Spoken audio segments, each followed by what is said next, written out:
welcome back with my YouTube channel. Buat kamu yang belum subscribe akunnya aku, tolong di subscribe dulu ya. Dan jangan lupa nyalain tombol loncengnya, biar kamu tidak ketinggalan tiap episode dari cerbung-cerbung karya aku. Happy reading guys, selamat membaca. Dadah.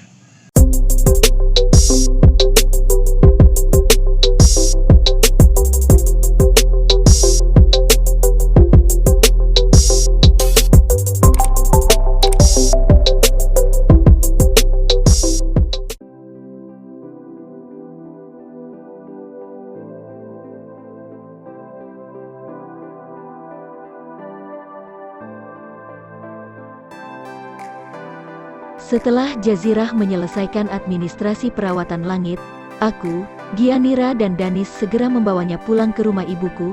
Di sana semua sudah menunggu kehadiran kami. Perjalanan akan kami tempuh kurang lebih selama 2 jam. Mungkin paling lama kami akan tiba pukul 11 malam. Aku lega akhirnya Jazirah mau menyerah untuk membujuk Gianira kembali rujuk dengannya. Tidak bisa kubayangkan jika akhirnya Gianira menerima ajakan Jazirah agar mereka bersama-sama lagi. Bisa layu sebelum berkembang bunga yang sedang kutanam di hatiku ini. Jujur saja aku tidak tahu sejak kapan tepatnya hatiku mulai terpaut dengan wanita beranak 2 ini.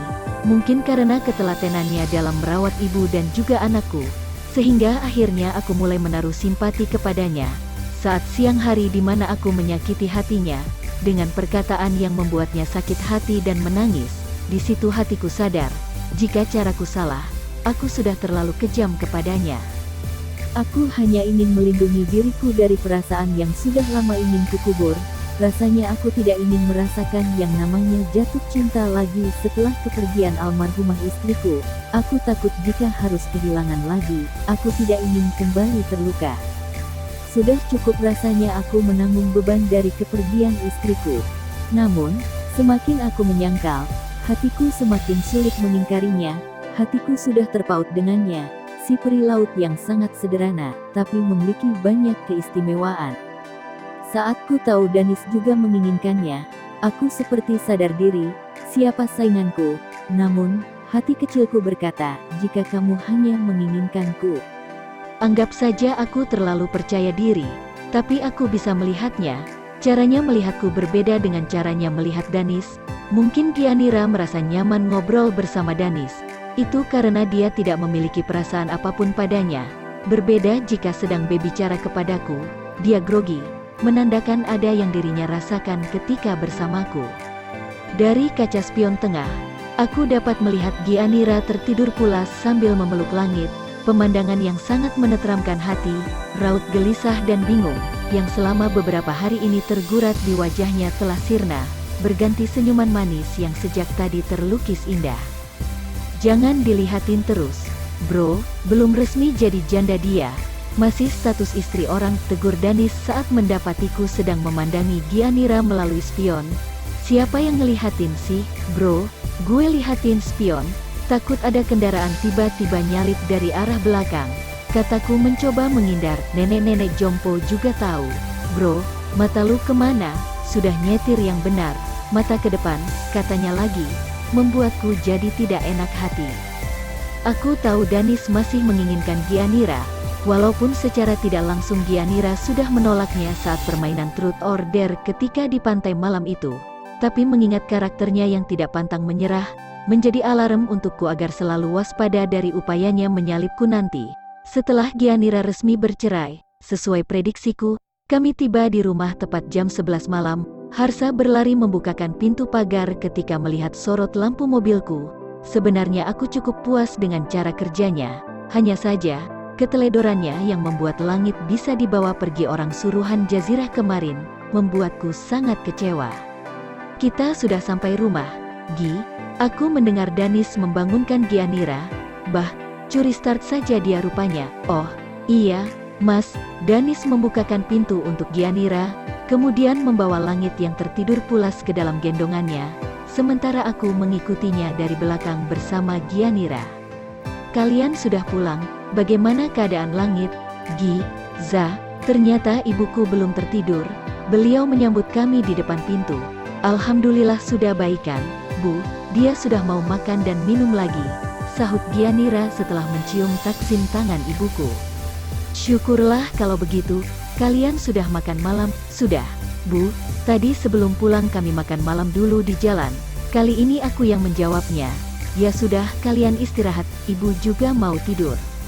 Iya, Bu, Gi, besok jadwal sidangmu jam 10 pagi, jangan lupa, kataku mengingatkan sebelum dia masuk ke dalam kamarnya. Baik, Mas, sekali lagi terima kasih atas bantuan Mas Riza dan Mas Danis, karena sudah mengantar saya menjemput Langit. Sama-sama, Gi, sudah sana tidur. Langit sudah saya tidurin di kasur. Iya, Mas Danis, permisi saya dulu. Pop Author. Hari ini sidang lanjutan perceraian Gianira dan Jazirah dilaksanakan. Sejak pagi-pagi Gianira sudah terbangun sejak sebelum subuh. Selain menunaikan sholat sunnah, dia juga mencuci pakaian yang belum sempat dia cuci kemarin, karena harus menjemput Langit. Saat bangun tidur dan menyadari jika kakaknya sudah ada di sampingnya, membuat Bumi berteriak kegirangan. Dirinya yang beberapa hari ini terlihat lesu dan sedih karena kehilangan sosok Langit, hari ini dapat tertawa gembira lagi, karena kakak yang disayanginya sudah kembali. Sama seperti Bumi, Tiara pun tidak kalah gembira dengan kehadiran Langit. Rumah neneknya kini kembali ramai karena Langit sudah kembali. Masak apa, Gi? Tanya Rosmalia ketika menghampiri Gianira di dapur. Saya bikin nasi goreng ayam, Bu. Saya lihat di kulkas ada ayam goreng. Sayang kalau sampai tidak kemakan. Oh, iya. Kemarin ibu minta Harsa belikan untuk makan malam kami. Itu yang di kulkas jatah kalian bertiga.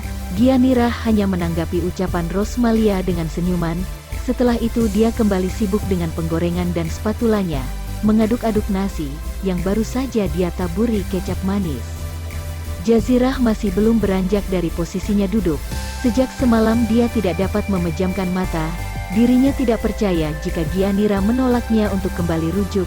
Ingin hatinya menerima keputusan Gianira, namun akalnya tidak bisa memungkiri jika pendar cinta itu sudah tidak terpandar dari mata istrinya. Jazirah sadar jika dirinya lah yang telah menghancurkan rumah tangganya sendiri, membuatnya harus rela melepas wanita terbaik dalam hidupnya.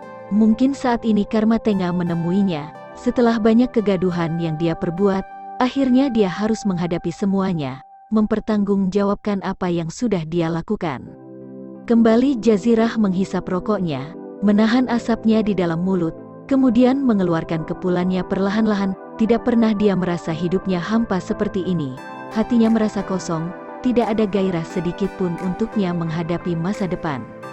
Deret-deret, ponselnya bergetar. Nama ibunya tertera di layar ponsel. Sejak kemarin dia masih enggan menjawab panggilan dari ibu maupun adiknya. Kepalanya masih pening, enggan untuk menerima teriakan yang akan dilontarkan keluarganya. Deret-deret, ponselnya kembali bergetar. Dengan malas dia melihat siapa kali ini yang menghubunginya. Namun, nama Gianira yang tertera kali ini membuatnya terbelalak tidak percaya. Segera dia menekan tombol hijau untuk menjawabnya. Dia berharap jika Gianira berubah pikiran dan mau menerimanya kembali. Halo, Gi, ada apa? Ucapnya penuh semangat. Mas, maaf saya ganggu pagi-pagi. Oh, enggak, Gi, kamu enggak ganggu. Ada apa? Jantungnya berdetak sangat kencang. Jazirah seperti anak muda yang sedang menerima telepon dari kekasihnya, sangat grogi dan bersemangat. Bumi katanya mau mendengar suara ayahnya. Apa Mas mau ngobrol sama Bumi? Hanya langsung melengos, karena yang membuat Gianira menghubunginya bukan karena ingin rujuk, tapi karena anaknya ingin mendengar suaranya. Tentu saja boleh. Gi, mana sini Buminya? Aku rubah ke video call, ya, kata Jazirah akhirnya. Jazirah segera mengubah panggilan menjadi video call. Dalam beberapa detik dapat dia lihat wajah putra bungsunya tengah tersenyum di ujung sana. Giginya putih bersih, tubuhnya lebih gemuk dari terakhir kali tinggal bersamanya. Gianira berhasil mengurus kedua putra mereka dengan baik. Assalamualaikum, ayah ini Bumi, kata kakak kemarin kakak tinggal di rumah ayah. Ya, suara Bumi menggema di telinganya, membawa aliran sejuk mengisi relung hati Jazirah, yang sejak semalam dirasakannya sangat kosong, hampa. Tes air matanya tidak bisa dia bendung, gemuruh sesal di hatinya semakin terasa. kala lagi-lagi bumi berceloteh riang dengannya. Di antara langit dan bumi, memang bumi yang merasa lebih dekat dengan dirinya, sementara langit lebih dominan kepada Gianira. Ayah, kemalin bumi ke pantai sama ibu. Nenek dan omom baik, semua ajak bumi sama kakak belenang di pantai. Ailnya asin lo, ayah sudah pelna ke pantai, belum. Celoteh bumi dengan suara cadelnya, membuat hati Jazirah sebagai ayah benar-benar terpukul. Selama ini dia tidak pernah sekalipun memikirkan keluarganya, asal bisa memberikan uang untuk makan, dirinya merasa aman, tidak peduli cukup atau tidak uang yang dia berikan. Tidak pernah juga sekalipun dirinya mengajak anak-anaknya berlibur, walaupun hanya ke sebuah pasar malam. Bumi suka main air di pantai, tanyanya dengan suara terbata karena menahan tangisnya agar tidak pecah. Suka, ayah, bumi senang sekali. Kapan-kapan kita sama-sama ke pantai ya, ayah. Iya, sayang, nanti kita ke pantai, ya. Ayah, ibu mau ngomong katanya. Dadah, ayah. Assalamualaikum, tutup bumi. Kemudian menyerahkan ponsel ke ibunya, yang sejak tadi mendengarkan pembicaraan mereka. Mas, jangan lupa hari ini sidang kita dilaksanakan. Saya mohon Mas Jazi mau melepaskan saya, ujar Gianira mengingatkan. Walaupun pelan, namun tetap menyakitkan untuk Jazirah dengar. Apa kamu benar-benar mau kita berpisah? Gi, kamu yakin bisa menegurus anak-anak hanya seorang diri? Aku janji akan berubah untuk kalian. Aku mohon pikirkan lagi, Mas. Kita sudah membahasnya kemarin, cerita kita sudah selesai. Biarkan saya hidup bersama anak-anak, kami bisa tanpamu. Mas, saya tunggu di pengadilan jam 10. Saya harap Mas Jazi bisa datang tepat waktu. Sudah dulu, ya. Assalamualaikum. Klik wajah Gianira menghilang dari layar ponsel Jazirah, membuat pria tersebut mengeram penuh sesal. Ada banyak sekali kalimat perandaian berputar di pikirannya, namun nasi sudah menjadi bubur. Gianira, wanita yang dia pikir akan menderita ketika berpisah dengannya, justru dapat membuktikan jika hidupnya baik-baik saja, bahkan terlihat jauh lebih baik dibandingkan saat bersama dirinya. Sebagai seorang pria, tentu Jazirah merasa harga dirinya terkoyak. Dirinya telah gagal menjadi pemimpin yang bertanggung jawab untuk keluarganya sendiri. Kenyataan istri dan anak-anaknya lebih bahagia tanpa dirinya seakan mengulitinya hingga ke relung hati terdalam. Terkadang, manusia baru merasakan penyesalan ketika yang dimilikinya pergi meninggalkannya. Itulah mengapa Allah selalu menyukai hambanya yang bersyukur dan bersabar. Karena itu adalah kunci kebahagiaan menghadapi kehidupan. Manusia terbaik adalah dia yang selalu bersyukur atas segala nikmat dan rejeki yang diberikan Allah kepadanya. Meskipun hanya sedikit, juga manusia yang sabar dalam menghadapi segala permasalahan hidup. Andai kedua hal tersebut ada pada diri seorang Jazirah, bersyukur memiliki istri dan anak yang seperti Gianira dan anak-anaknya, serta sabar dalam mengais rejeki yang belum banyak didapat, tentu saat ini mereka masih menjadi keluarga yang utuh.